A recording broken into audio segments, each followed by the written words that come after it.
Hello, I hope everybody's doing okay. It's the Easter weekend, and I just ended up going down this rabbit hole that I never thought I would go down. Well, I guess in certain periods of the year, it could be also about remembering some past struggles or trauma even, you know how it is.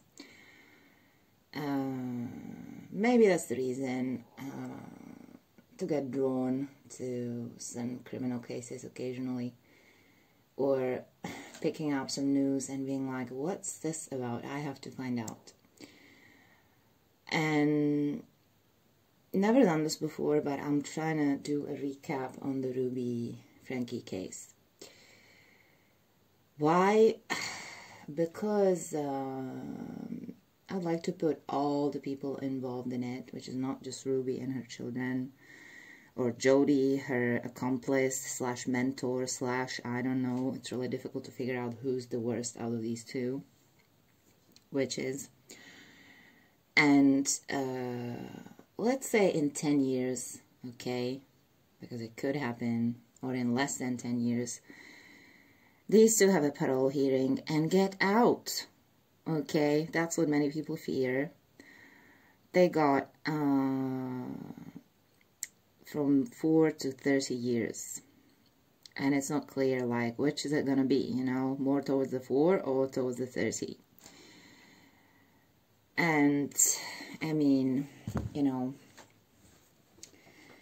everybody can decide for themselves what these two represent for society and for fragile people, especially children, okay? So let's get into it. Who's this Ruby woman?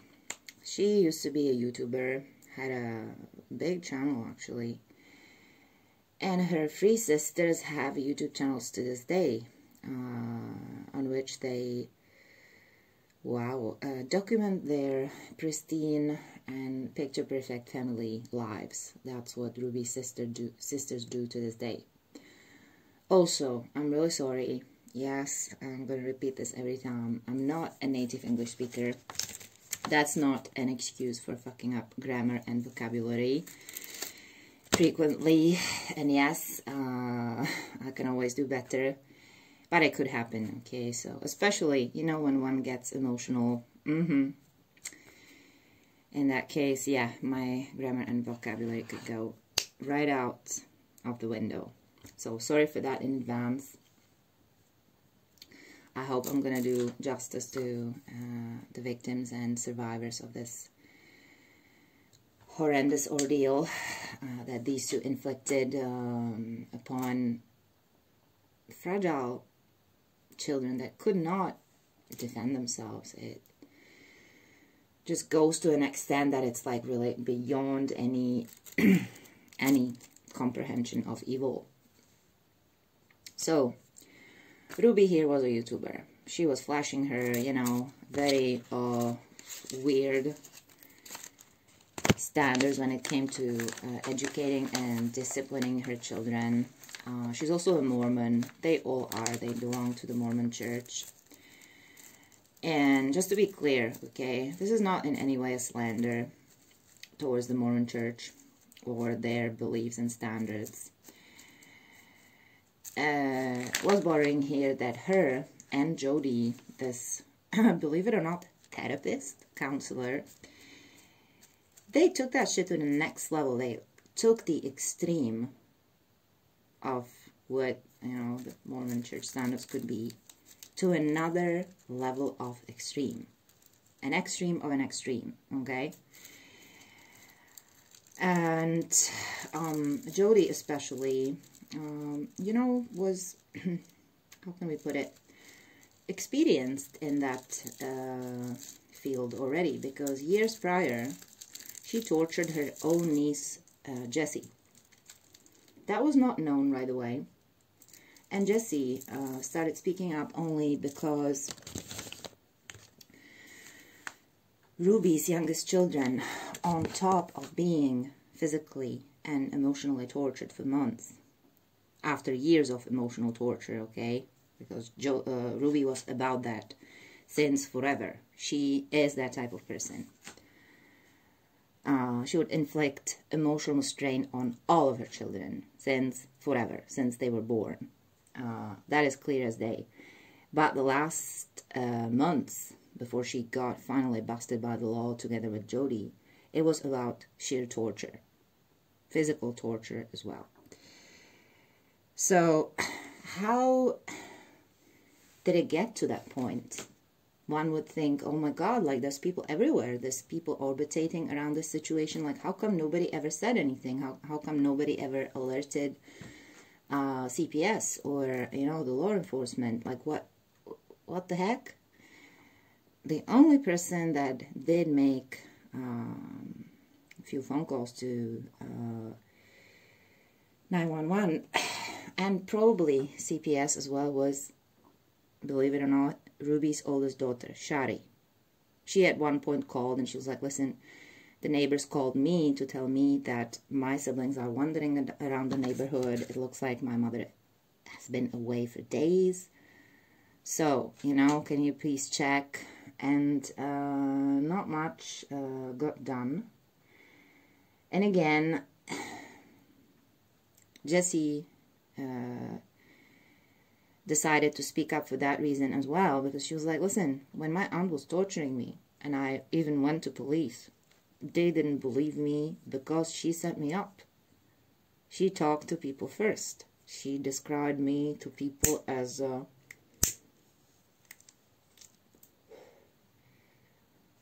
okay, sit down before you hear this. She described me as an evil, possessed, deviant teenager. Yeah, that's how Jessie was described to everybody around her by her own aunt. Okay? And Jessie got sent to her aunt because Jessie's Mormon parents thought that Jessie was out of control. Okay?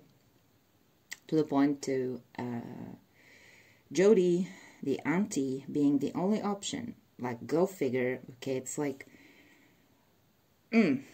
really? But the more gets uncovered around this story, and the more other people spoke up too about Jodi, how she was, you know, the counselor of the Mormon church, the therapist, or whatever it was called. Other people said like how she would fuck up their marriages, even though those were Mormon marriages with some standards already in place that might be weird to other people, but that made sense to these Mormon couples. She fucked it up too. Like, these people were already living, I would say, some sort of a modesty life. No, that wasn't enough for Jodi. She would step in and fuck everything up for these couples. So Jessie's testimony was a huge thing because the last low hit from Ruby came out in her first court hearing, and in that hearing she managed to say that the son that got tortured, and bound with duct tape and bound with ropes until he and his sister had rope burns. This boy, when he asked for help, and there's footage of it, it's gonna break your heart if you watch it. This brave boy asked for help a neighbor. And in that moment, he was covered with wounds. Sorry. There you go. Yeah. It's a lot. He was covered in wounds and so skinny that the neighbor, an adult-ass man, broke down crying when he was calling 911. The only human reaction in this whole situation came from a neighbor, not even a member of the family. I'm sure the older siblings had a breakdown several times, probably way before their mother got finally arrested, and they found out how was their youngest sister and their youngest brother being treated. But the only public human reaction to this came from a neighbor. Not from Ruby's sisters, okay? Not from the children's father, from a neighbor. A man who broke down crying when he saw this boy. So that says it all. And in this recap, sure, there's a lot more details there that point to all kinds of levels of fucked up, like all kinds of levels. Such as the children being separated, okay? Of course, the older children were in college studying, and they were also away because at one point they went no contact with the family. They have had enough, especially Shari, who, by the way, also has a channel with videos about her new life. But there's also the older videos from the 8 Passenger YouTube channel that her mother used to run. And if you watch, it is, wow, you know, seeing it now, the fakeness, you know, of the mom, Ruby. Yeah. It's a next level of fucked up, really. Wow. So twisted. So, what should stand out here is what the children went through. What Jessie went through, the niece, Jodi's niece. That should never, ever be forgotten. Never. Especially in a few years. Should it ever happen that these two biatches get out on parole? That's what many people fear. They're like, you know what? Why is it that a stranger would probably get life if he or she did this to other people's kids? But these two probably will get out in, you know, some time that is not or could not be considered a serious time served for these horrible allegations. And I think that people that say that out loud have a point. It's like, you know, if a stranger did it, kidnapped these kids, tied them with a rope, duct taped them, tortured them, deprived them of sleep and food. There were notes in Ruby's diary because she documented it. She thought she was saving her kids from sin. Yeah, she was trying to torture the evil, the sin, out of her children. Like, wow, okay? I don't know, like, I've never heard of that level of being a raging lunatic. Like, she was completely fried in her mind. But that's not an excuse. It's not like she didn't know what she was doing. And she had that cruel streak in her way, way before Jodi came into the picture. Okay, let me tell you. No, this woman had it in her. She would cut her youngest daughter Teddy Bear's head off with scissors and be like, you know, kind of like smiling about it. You know, this is the punishment that you need. Need for what? To be traumatized for life? Oh my God, you know? She would frequently talk about visceral experiences being necessary, meaning, you know, you need to hurt the kids. They need to feel it. Fucking, like, okay, you know, I wish they jump you in prison, okay? Then we can talk about, Lord's wake-up calls from, you know, some higher dimension. So, what shouldn't be forgotten above all is Ruby's children ordeal that they're hopefully healing from by now. And Jessie's ordeal. Jessie was not believed for 15 long years. Can you imagine being tortured by your own aunt, going to police, not being believed, escaping, having complex PTSD from it, being homeless, and then slowly building up your life back? I mean, you know, I heard a piece of Jessie's interview, and she was like, you know what, it's kind of like a whiplash effect, like nothing for years, and now She's gonna pay for it, like never enough. She's never gonna do time for all the terrible things that she actually did. But it is something. That's how Jesse spoke about it. And there's footage on basically everything. Okay, even the fact that there were other two daughters involved in this. The middle children. I'm sorry, it's like maybe not the best way to call them, but you know, privacy and stuff, I don't know. They were cleaning, scrubbing floors in another woman's house. So none of these children were in their home. The youngest were 300 miles away in Jodi's residence, being tortured and duct taped and deprived of everything. The middle daughters were cleaning, scrubbing floors for another woman from this connections program, which was, you know, all the fucked up concept that Jodi came with and that Ruby was so down with, making sure she applied that to her own children. I can't believe it. Like, even now, it's just so twisted.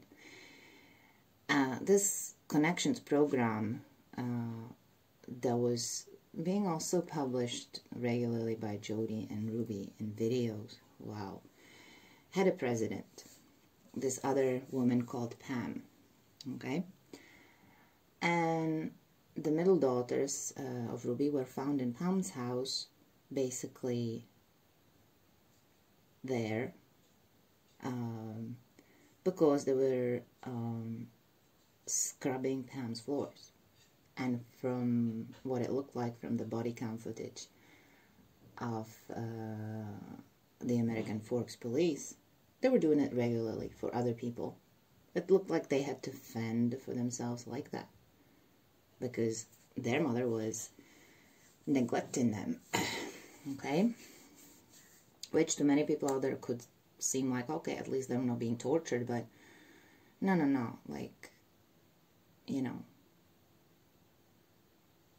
I guess in dysfunctional families, it is like that. There's children that have it a lot worse, maybe physically, they get hit, and other kids get neglected and kind of fall into the background, you know. They're kind of like the wallpaper presence in the room so that they don't get noticed. That's their way of coping. And then there's maybe some kids who, like, you know, are older, maybe away from the house a lot, so they get it a lot less. And the fact that none of the children were in the actual residence tells us a lot. Like, Ruby was on her way to supposedly St. George, which is a location near Ivins, where Jodi had the torture house of horrors. And the middle daughters were like 20 miles away from the home, scrubbing floors for Pam. And the eldest children were, yeah, Hope, studying in college, but away, and basically no contact with the family since like the year prior. And before we wrap this up, I would like to talk about Kevin, the father, okay? Because maybe there's people out there who would like tend to give the sisters and the father a pass and be like, they didn't know. Jodi was very manipulative. She made sure Ruby kept everyone away. Maybe. But Kevin, you wanted your oldest daughter Shari arrested because she eventually came to the house to pick up some hard drives, and you were there, and instead of talking to her, you called police on your own child? Is that what you did? You know, this, again, very fucked up concept about Ruby and her husband Kevin promoting this thing like of the kids having zero privacy and zero possessions. Meaning they pounded into their kids this concept that they had no right to possess anything, to own anything.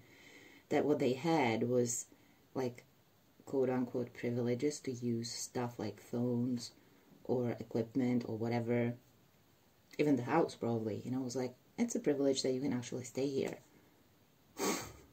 You know, that level of, I don't know what it was. And there was this term being coined by Jodi, and that was distortion. Yeah, that got repeated a lot, like the Connections program, or the Mom of Truth, or whatever, Moms of Truth, was tightly linked to this term, distortion. And distortion basically represented everything normal in life. You know, like the normal things that people do. Like, okay, having some rest after work, having some comfort in their life, having some fun. It was all distortion.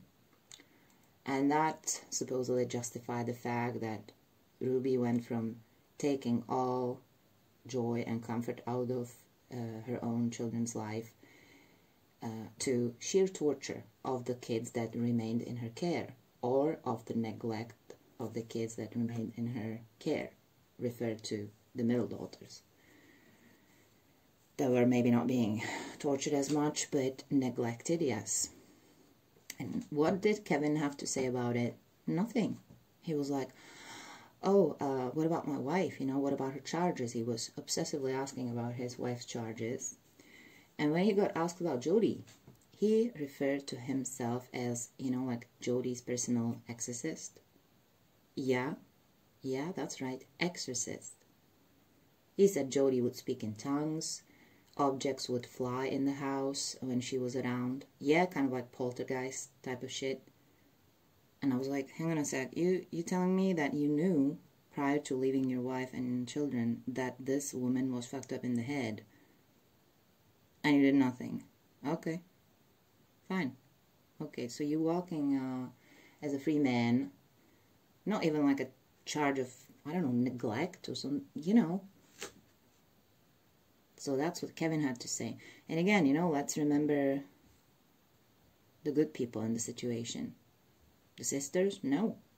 Kevin? No. The neighbor that saved the son, who came knocking on his door with duct tape on his ankle and open wounds, and he was hungry and thirsty for days. That neighbor broke down crying when he saw the boy and started to call 911. Yeah. So, you know. And that is it. I hope I didn't forget anything important, especially when it comes to these brave children, the survivors of the situation.